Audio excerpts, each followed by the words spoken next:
Welcome to Thrifting in a Porsche. What's going on, everybody? James here. Thrifting in a Porsche.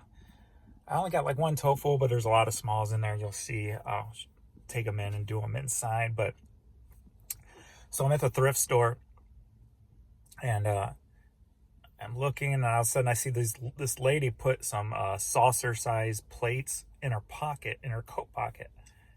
I'm like, well, maybe she's just holding them there until she gets to the counter. All she had was some keys in her hand, so I know she was fine with carrying stuff. So she had keys in her hand, but stick the plates in her pocket, so red flag goes off. I'm like, I'm gonna watch this lady. So she made her way took her about 7 minutes to make her way to the wall, around, down.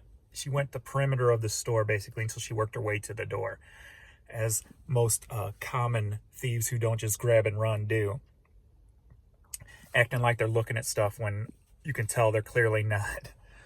So I'm just kind of watching her, and I'm just like, I'm gonna get her. So she started to walk out the door. I go, are you gonna pay for those plates you got in your pocket? She goes, oh yeah, I forgot, and played that off. So I went to the cashier, who I know, they know me because I'm there like every other day. And I go, yeah, she tried to steal some plates from you guys. And it ended up being a lady who shops there consistently.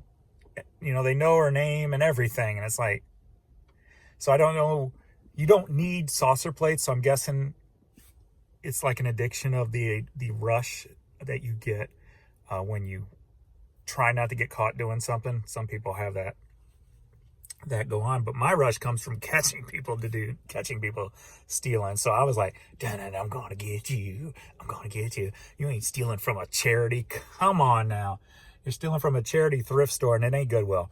You're stealing from a charity thrift store, and you're not causing this honey hole of mine to close because so much stuff gets stolen out here. So I'm gonna catch you.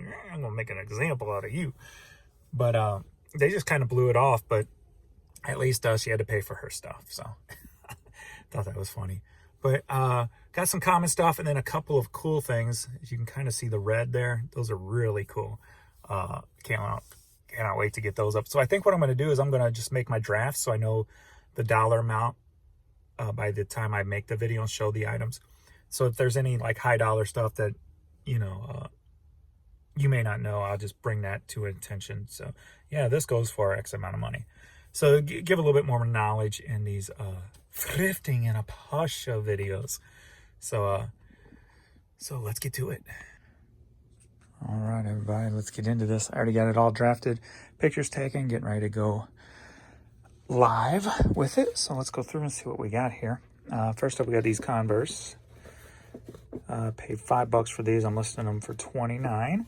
There's none like this up there.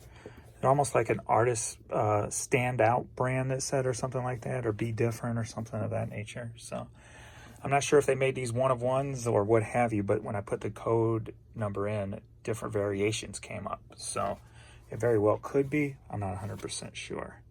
But I mean, these things don't even look like they've been worn really. So very nice. Next up, we just got two now CDs sealed. I pay $1 for CDs, and these will go up in the store for $10, so a piece. All right, next up we've got this box set of 10 CDs, Rock On. I paid $1 for the whole thing, and I'm listing it for about $50. Alrighty.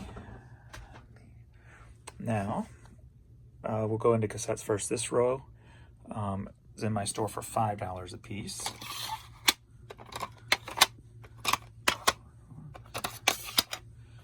And I paid 50 cents for them. I probably grabbed more than I should have. I mean, I didn't really look at them. I just grabbed them. So I could have done without all these $5 ones.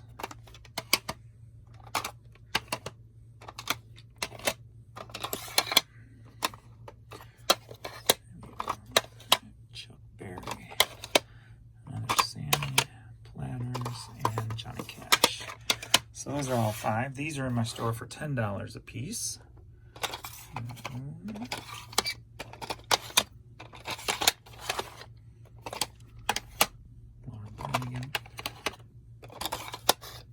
There's a 2-on-1 Moody Blues and another 2-on-1 Moody Blues. Footloose.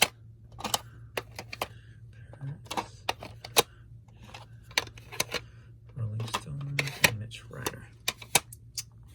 These are in my store for $13.99 a piece. These two are for $20.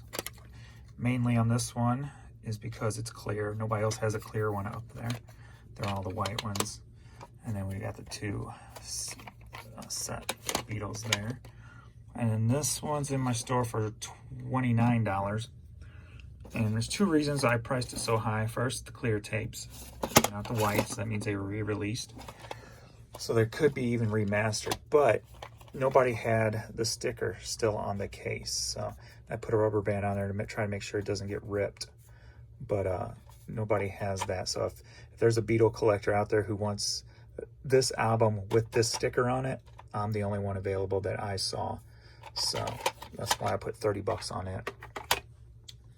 All right,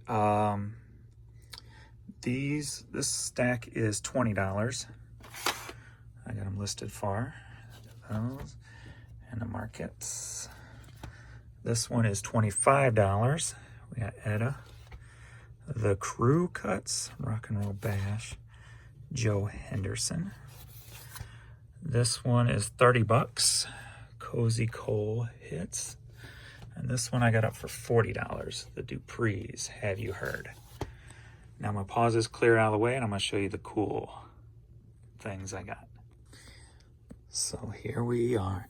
I can't remember the last time I found vintage bowling shirts, but I've never found one with a major sponsor, a major name sponsor on the back. Listing these, obviously I didn't put Pizza Hut in the title because it was probably like a local franchise or something that sponsored these and probably not the company as a whole, so they might not even had permission to use them. So I'm not putting Pizza Hut in the listing. But I did see that some vintage bowling shirts, when they had a brand name on them, there was some Chevys out there and I can't remember, Chevrolet dealerships and what have you. They were going for over $100. So I went ahead and put these up for $199 a piece. But what's even cooler, well, I'll show you the brand first. King Louis on that one. And then we've got Olympian on this one. But the cool thing about this is the provenance, I guess you could say, behind it. And first name was Ed, and that's his last name, right? So I was able to Google him. And he died on my birthday in 2016. Kind of weird there. I just noticed that. He died February 23rd.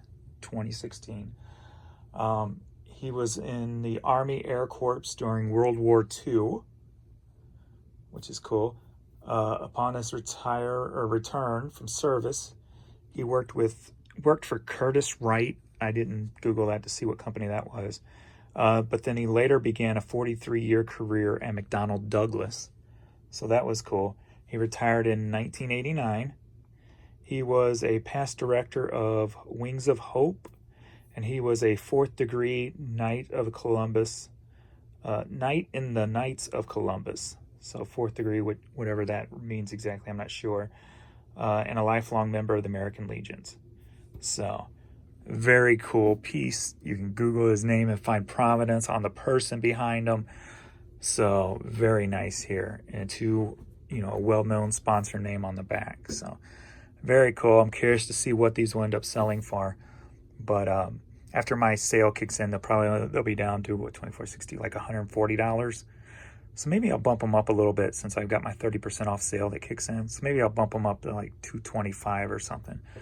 I don't want to give them away. And then there's also best offer if somebody wants them. So really bad. So we'll see what they go for. I'm kind of curious. So that is thrifting in a Porsche today, and some good finds. I like it. A lot of smalls. I spent a total of $50.50. So we'll see what we can turn this $50 into.